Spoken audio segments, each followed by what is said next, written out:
Just a brief update on what I'm doing. It's a beautiful day here in Laurinburg, North Carolina, and this will be day 4 for me on my, I guess, securement, hands-on securement training. I'm working at the plant, at the Pilkington plant here in Laurinburg, helping secure various loads with glass.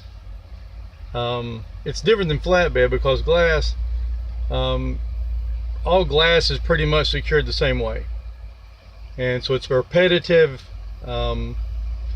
which is good because it helps you learn exactly what you need to do. And there are some little details that are a little bit different, but all in all it's basically the same, which is different than flatbed. Obviously flatbed is more of a you've got a variety of different ways to secure things because you're hauling a variety of different types of freight, and each freight may have its own rules with regards to how it needs to be secured, or may have some special instructions from the manufacturer and how they want it secured.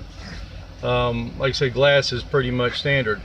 Flatbed, you haul a variety of different types of freight, basically one trailer. Glass, you haul a variety of different trailers, one product. And so I think, really, if anyone was to ask me, I think glass would be the way to go.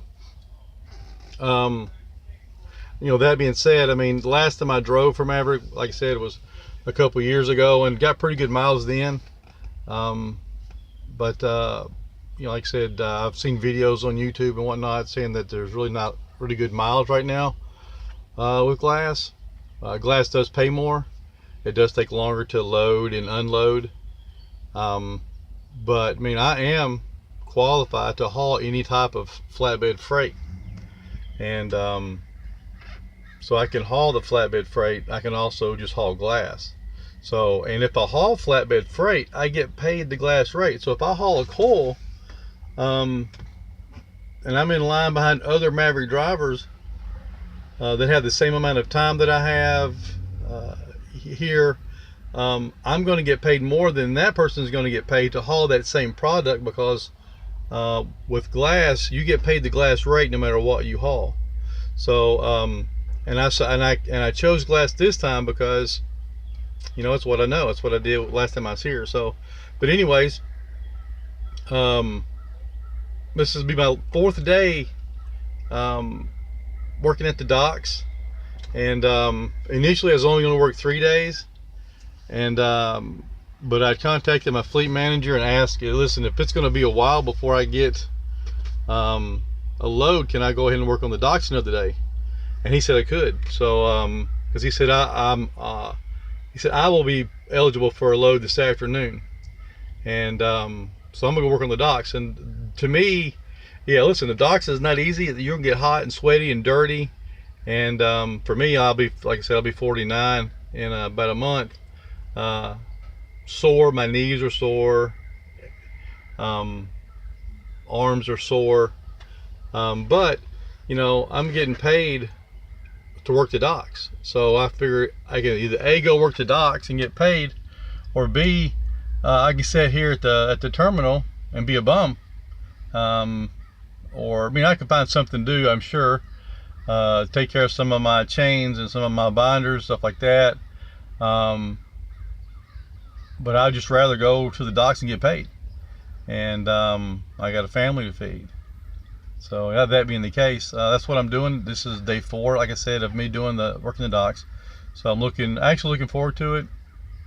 I'm kind of strange that way, but I do like being hot and sweaty. It's the reason I chose flatbed. I like to work. My body is not on board with me all the time when I want to do certain things, but you got to learn your own limitations, and I kind of battle between accepting my limitations and pushing myself and expanding those limitations. So with that being said, everything's been fine here. It's been raining and raining and raining, as many of you well know. From when I was home in Knoxville to here, it rained like 8 days straight for me. But Yesterday afternoon it was dry here. Today it started out beautiful. It's cool. Not like cold, but I mean, it's a really nice, comfortable day. Got my windows down in my truck. I'm finishing up some laundry right now. Then I'm gonna go get dressed and jump to it at the docks and spend the day over there. A bunch of good guys over there.